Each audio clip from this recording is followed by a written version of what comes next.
7, 6, 5, 4, 3, 2, 1.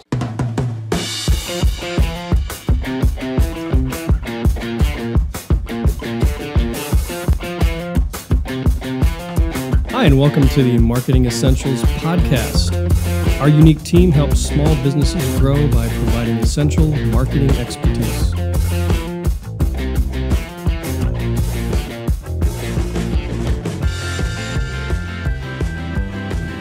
Hello and welcome to the Marketing Essentials podcast. My name is W.Parmentier. I'm the owner of W.Parmentier Photography. Today I'm joined by... I'm Justin of Justin Kerr Design. And I'm Alicia with Custom Marketing Solutions. And together we make up... The Marketing Essentials team. Wow, that was loud. Maybe I had my microphone up too high, but... Oh, sorry, my headphones. It is a little loud. I'm going to kick it down just a little bit. Let's see if that helps a little bit. There we go. So, today, what are we talking about? Well, today we're going to talk about why cheap online design services may be costing you more than you know. So how much should they? Oh, no, we already did that, right? I was going to say, did we already have a podcast on how much they should cost? Well, yeah, we did have a podcast on how much you should pay for a logo. True. Which got into this a little bit, but I want to expand on it a little bit. Sure. And talk about it in regards to overall marketing strategy. Mm-hmm. Not so much just specifically branding. What is a cheap online service, Justin? Yeah, what I guess we does should that start mean? off first by saying, basically, what is that before we even get started? So I think I know. Okay. But I want to hear it from Justin. Yeah, me too. Well, when I'm referring to cheap online design services, I'm talking about probably the most famous one is Fiverr. And a collective sigh is where you can go and you can literally pay $5 for a logo. I'm sorry, it's just the way Alicia keeps doing that. This is. Can you tell she doesn't like Fiverr? I could be wrong. Well, yeah. I mean, it is what it is. But Fiverr is probably the most well known. But there are other online services that will offer you either design your logo or design a brochure for you. I mean, you could even categorize online. Print vendors will oftentimes offer design services or templates that you can pick from. So if you're a startup and you're like, oh, I need a business card, and I need a brochure, and I need, you can go to an online print vendor like Vistaprint. I was going to say Vistaprint, nowadays I think build they're a one website. They're one of the bigger ones, yeah. And you can kind of go get a whole package there. And so they'll, you pick a template, they print it, inexpensively. And honestly, you get what you pay for. I was just going to say exactly so, that. Preach. It is true. It's just true. You can do these things. And, if you're a startup and you have no budget to begin with, sometimes these are the options that you find yourself with. You find yourself getting a $5 logo on Fiverr. Sure. You find yourself going to Vistaprint and getting, sort of a starter package, business card, brochure, maybe something else. They'll even put together a cheap website for you. So I'm sorry, go ahead. Well, for very little money. And, there's nothing wrong with doing that if you have next to no money to spend on getting yourself started. But what I find, my experience has been, is that a lot of the clients that I work with have done that. Mm-hmm. And they did it in their first year of business or their first 2 years of business. And now to the point where they realize that their branding doesn't really fit them. Mm-hmm. Their, what they have for their branding and marketing isn't consistent because they got one piece of it from one vendor and another piece from another vendor. And they're just kind of all over the place as far as a consistent look and feel for their brand. So I end up talking to them after they realize, wow, I'm really kind of all over the place here, and I really need an upgrade, and I really need to get serious about my marketing and branding. So I'm not trying to say, oh my God, you should never go and get a logo from Fiverr. You should never go to Vistaprint. Sometimes that's necessity. Right. You don't have a choice, if you've got $200 for your budget, and you need all of these things, right away to get up and running, then that's what you got. So something's better than nothing at that point. Right. Yeah. Right. So can it hurt you in the long run, though? That's the better question. Somebody that, so if you have a client that comes to you and says, hey, a couple of years ago, I started my business and I went to Vistaprint, and I'm not trying to pick on Vistaprint, but that's just one of the companies that are out there, and says, hey, look, I really don't have much of a brand. I don't have much of a, consistency across the board. Is it a lot harder after the fact to fix that, or... I know it's kind of a catch-22 question. I wouldn't say it's hard to, technically speaking. You may feel like, geez, I spent money already, and now I got to spend more money to get something different. As an example, I worked with a client recently who had gone to, a site like Fiverr, and had worked with, remotely with one of the people that is, one of the contractors on Fiverr to get her logo for her new business. And, she did about 3 rounds with this person, and ultimately was not happy at all with the product that she got. So when I was sitting with her, she showed me what she had so far. And she was talking to me about her business and, what the core values of her business were and what she wanted to do in regards to how she wanted to market herself. And so I told her, I said, well, I'll be happy to work with you. This is my process. And, this is the way I'm going to walk you through from where you are now to where you'd like to be with your marketing and branding.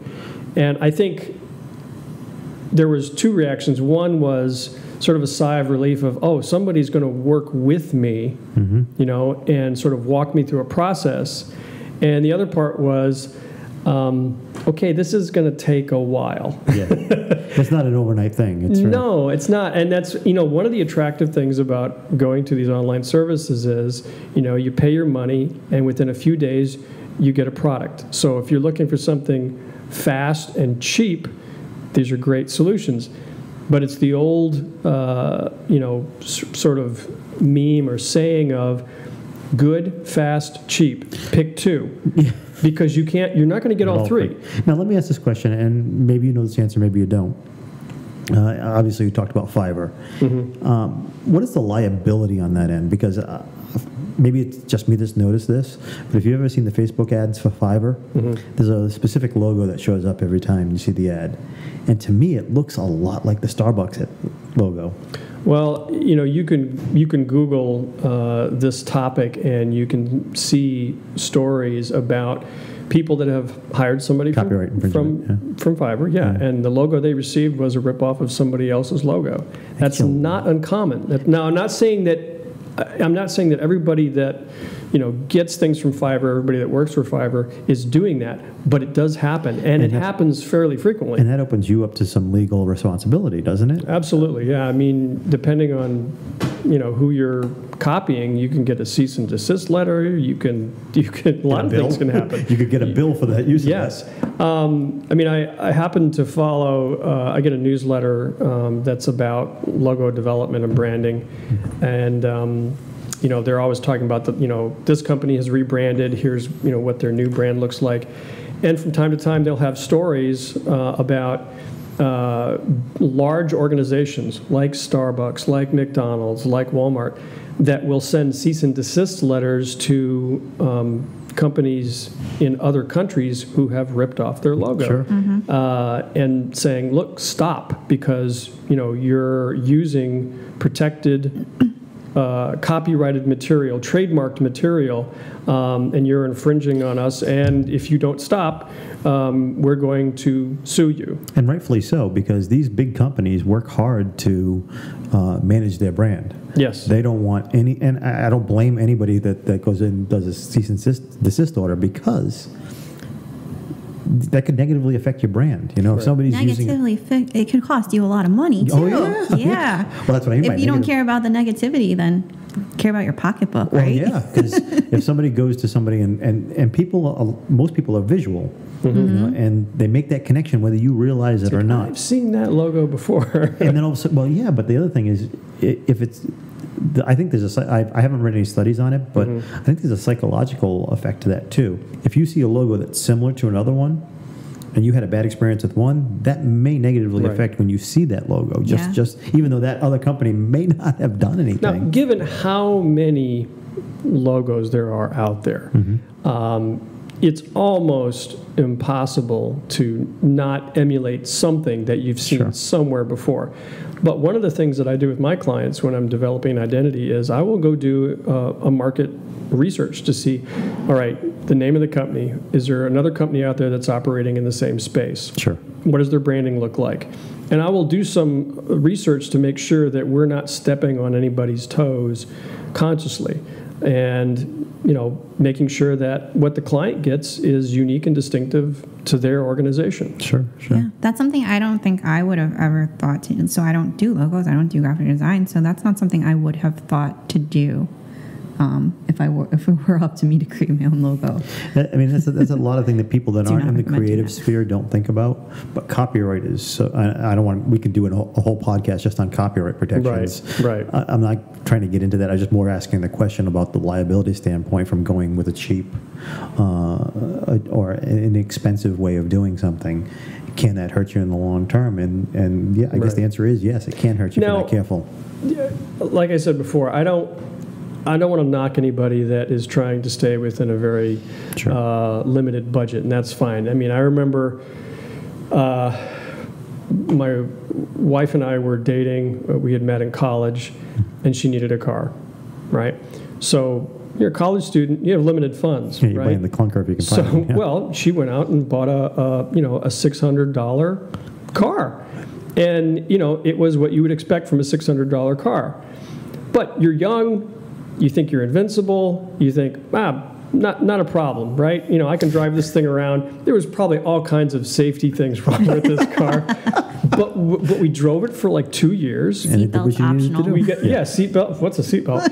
And we drove it for 2 years. We got our use out of it, right? But you do that when you're in college, right? You have limited funds, and you just, you get what you can afford. Now, later on, we started to have a family, and the car we had bought happened to be a lemon, right? Oh, and that was a good. I'm going to name the brand of the car because a lot of people have these and they really love them. But we happened to get a lemon. Does it begin with a V? It might. I know the story. And that narrows it down to 2 right there. And I'll leave it at that. But we just happened to get a lemon, right? Yeah, that happens. And my wife was out with our newborn. She had gone out grocery shopping. It was the middle of summer. And this thing broke down on the side of the road. And she was livid. Sure, with kids. Because it's 90 degrees out, right? And she's got groceries that are going bad and a newborn in a car seat. And, it's hot as blazes out. So we immediately went out and purchased a vehicle that we knew had a good reputation, had everything that you could to make sure that this car was going to be reliable. Now, we paid a lot more for that car than we did that first clunker. Sure. But we had a larger budget to work with. So, I get it. You start out as an entrepreneur or a startup, you have a limited budget. You do what you have to get yourself out there and get yourself a presence, and that's fine. And the pros or the upside of using an inexpensive online design service is it is inexpensive, right? Quick turnaround. You get your product right away, and in most cases, not all, but in most cases, you can get a fairly professional looking product. Okay, so that's the upside. Now the downside is that it's got a shelf life. It's only going to serve you so long, take you so far. Almost 99% of the time, it has no long-term strategy built into it. Sure. It's like going to a vending machine. You put your money in, you push the button, you get your product.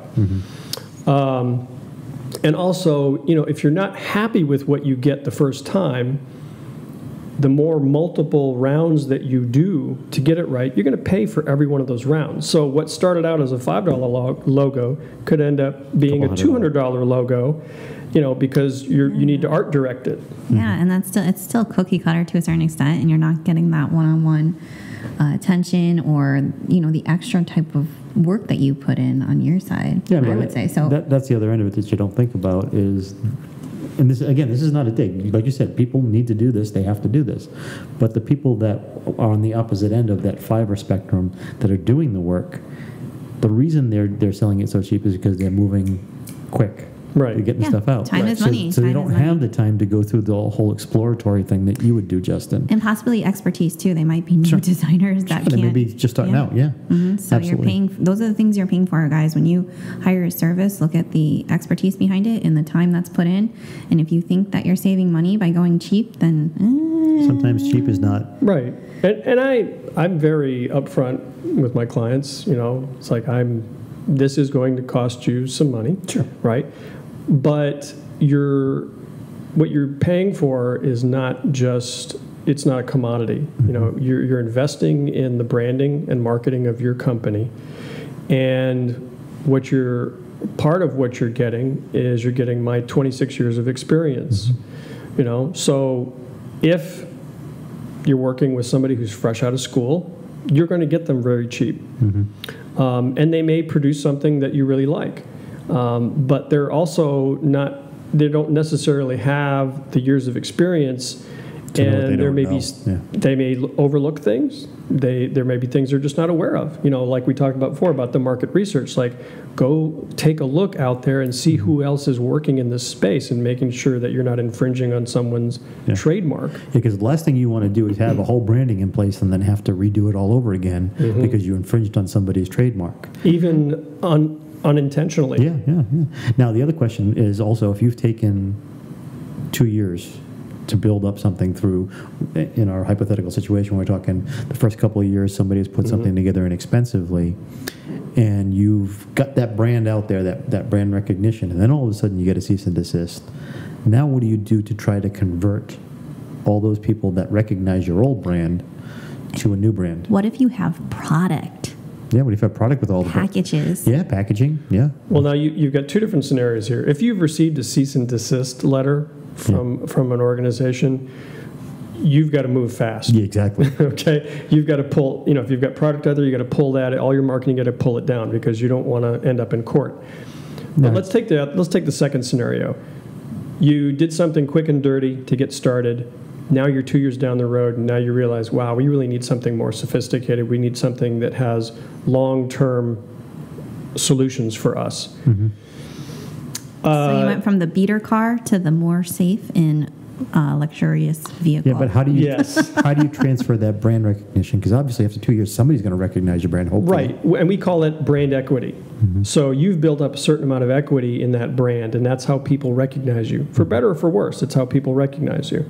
So oftentimes I'll sit down with the client and I will talk to them about the equity that they've built up and say, okay, let's weigh the equity that you have against, is this representing you the way you want to be represented? Right? Because we're all really bad at being self-aware, so other people perceive us differently than we perceive ourselves. And in the case of marketing and branding, your marketing is not about you. It's about the people you're trying to reach, okay? So it's how they perceive you. So if your perception is wrong, if people perceive you the way, in a way that you don't want to be perceived, okay, that's a branding problem. So you need to change your branding. You want to be the way that the message that you put out needs to be consistent with how you want to be perceived. Okay. So I'll sit down with them and say, okay, look, you've got a lot of equity in this brand, in this logo. Is it the way you want to be perceived? Or do you want to be perceived differently? And in some cases, they say, yeah, it really doesn't fit us anymore. It really doesn't represent us very well. So in that case, we may just scrap the whole thing and start from scratch. Or if they say, well, it's how people perceive us, and part of this is accurate, part of this is the way we want to represent ourselves, then we will do what we call like a brand refresh, in which case, and you've seen big companies do this too. I mean, I think we talked about this in one of our podcasts where we looked at Chobani. Yeah, Chobani, yeah. And it was a brand refresh, right? And they changed their logo, they changed their imagery, and so it's not a huge step away, it's more of a smaller step away, and it does change your look and feel and the way you're perceived, but also there's an element of it that people are still familiar with, and they're like, oh, okay, this is still the same company, this is still the same brand, but they've just upgraded, they've freshened it up, they've adjusted it. So that's pretty common. But really it comes down to, does this brand that you've developed, does it really represent you? Sure. I mean, that's a big part of it, and most business owners don't think about that when they're first starting out. They don't think about, how am I going to be perceived, and that's where you get into trouble right off the bat. I mean, I remember a couple of years ago now when you and I sat down about doing my branding, and you started talking to me about, well, how do you want to be perceived? How is it, and I had to really stop and think. It's like, even though I've been doing photography for years and I had built up some stuff myself, I had no idea of what it meant to have a branding statement, to see how I wanted to be perceived by the public. Right. So almost forced you into an exercise that helped you expand your business. Absolutely. Something you would not have done on your own. Yeah, and it was huge because that allowed me to think, okay, what do I want to be known for? Right. And after going to that point, then it's okay, well, what fits well branding-wise with what I want to be known for? Right. Personality works into it. There's all kinds of factors. You can probably speak a lot better to it than I can, Justin. Yeah. Well, I think it's one of the misconceptions about a brand is that when most people say, well, what's a brand? They say, well, it's a logo. It's your color palette. Well, that's part of it, but that's not your brand. Your brand is how people experience your product or service. Sure. So the logo is really just it's a trigger point. It's a touch point. It's how people identify you. It's like saying your face is everything that there is to know about you. Well, that's not true. That's just how people recognize you. Who you are is what you say, what you do, how you relate to other people. That's your brand. Yep. Okay, it's how people experience you. So it should be consistent. I mean, the message that your identity, your logo is sending should be consistent with your brand. The experience people have when they see your logo, they should think, yes, I had a good experience with this product. I had a good experience with this service, right? And it should represent your values and your personality. So it all has to work together. But a lot of people don't consider that it's not just the logo. It's really the whole experience. Sure. And when I work with a client, I make sure that, we go through that part of it. Working with a client right now, that I'm taking them through that process. And, when I first presented it to them, it was like, well, this sounds kind of tedious. It can be, but it's important. It's important that you understand yourself as an organization. All good things come from, I think, a good amount of work. Like, if you think you're going to get something done overnight, I think of the analogy of, like, those quick diets, or you think you're going to go to the gym once and have, like, a rock star body. Like, no, you're... Darn, Bill, I don't know what personal trainer you have, but no. I don't, that's the problem. Things that are good take work and time and in professionalism, too. Hiring the right people or going to the right resources to get where you need to be. Sure. And like I said at the beginning, I'm not trying to disparage anybody if they've gone out and they've gone, the cheap route to get started, because sometimes that's necessary.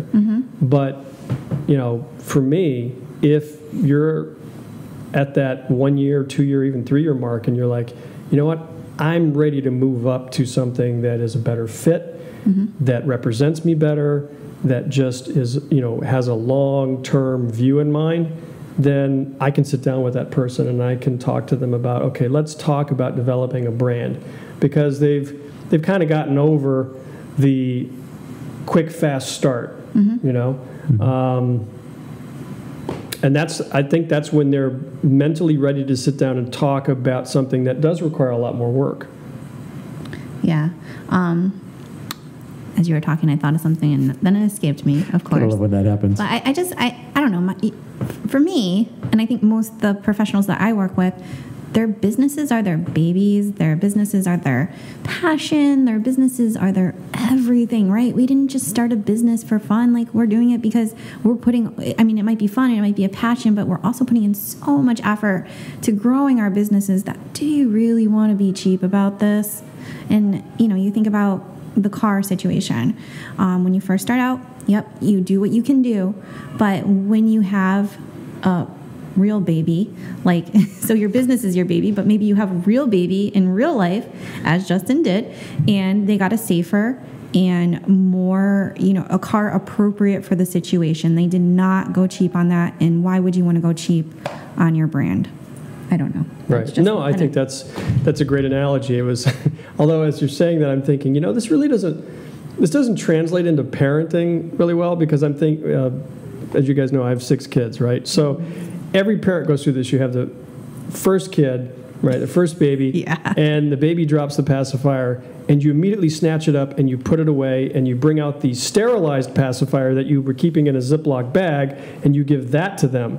By the time you get to the 4th, 5th kid, the pacifier falls out, you pick it up, you brush it off on your jeans, you pop it back in. You're just eating stuff off the floor at that point. You're like, oh, that's fine. Yeah, and you're like, this is going to build your immune system. So it's like, it's almost the reverse of what we've been talking about. So it doesn't really translate into parenting. Okay, so if you have one child. That really is your baby. That's like, you want to make sure this baby has the very best. Yeah. Go ahead, Justin. No, that's fine. No, go ahead. No, go ahead. You go ahead. Really? No, you really. No, really. No, I think we've covered, everything that we wanted to cover on this topic. I mean, to kind of sum it up, it's like, it's fine to do a quick, fast start.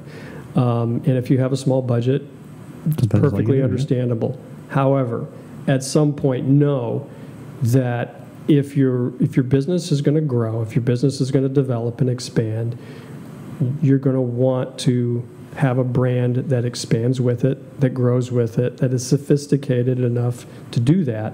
Mm-hmm. And really, it comes down to strategy. I mean, it's one of the things we talk about a lot on podcast is, what is your strategy? Mm-hmm. And maybe you started out fast, and you just did something quick and dirty. But at some point, you're going to have to sit down and go, okay, what's our long-term strategy And the reality is, building a good, solid brand doesn't just happen overnight.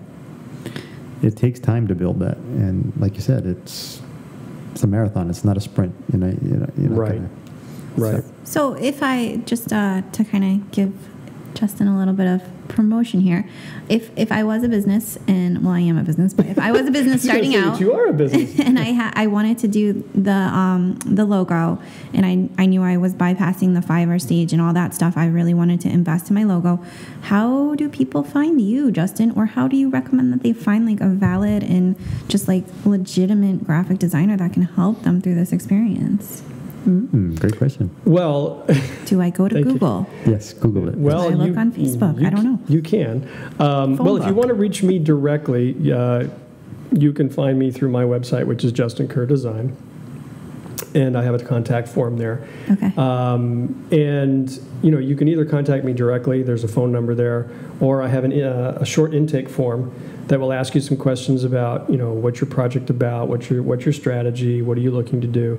And that gets the conversation started, and then we'll get in contact to have further discussions. That's justinkerrdesign.com. justinkerrdesign.com. Give us some street cred, Justin. So you went to college for design? Yes, I did. Or you just started this the other day? Last week. Yeah. Give him some credit. He downloaded Photoshop, and now he's a designer, guys. Don't you know? Just kidding. Yeah, you can find me on. I was going to say you can find me on Fiverr, but that's not even funny. Nope.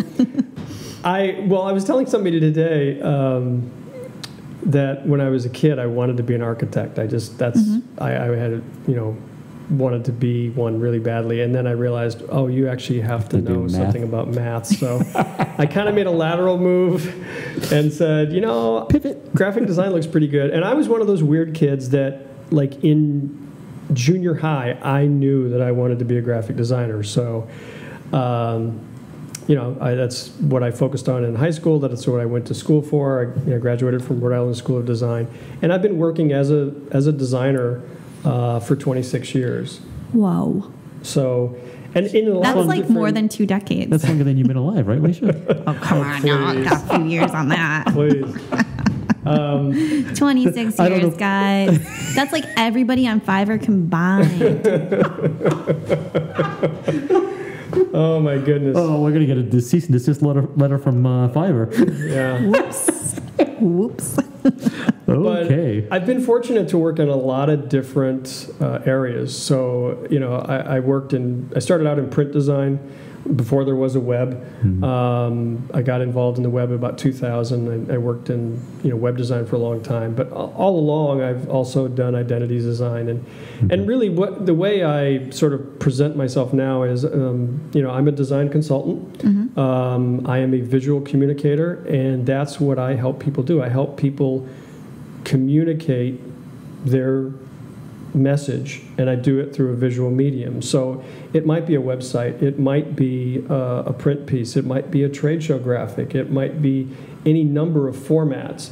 But that's, I can custom fit what the customer needs by having these conversations with them and saying, what's your message, and let's talk about the best way to get that message out in a visual way. So that's why I classify myself as a design consultant. Nice.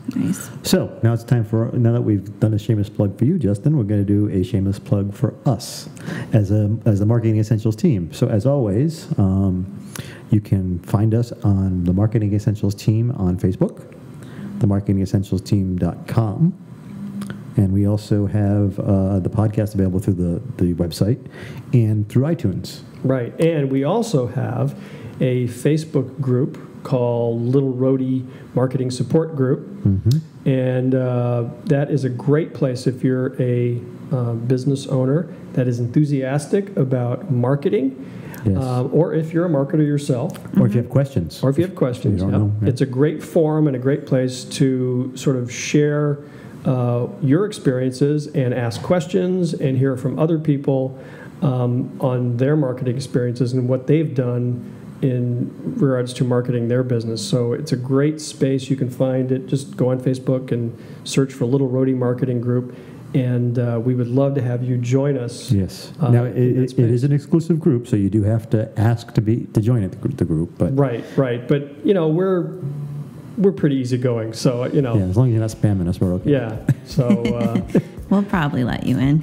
Alicia's got the gate key, so I don't know. We'll she's the bouncer with the velvet ropes. Are you on the list? Yes. Yeah. Okay, well, with that, I think we're done with this episode, and we'll see you soon. Thanks a lot. See ya.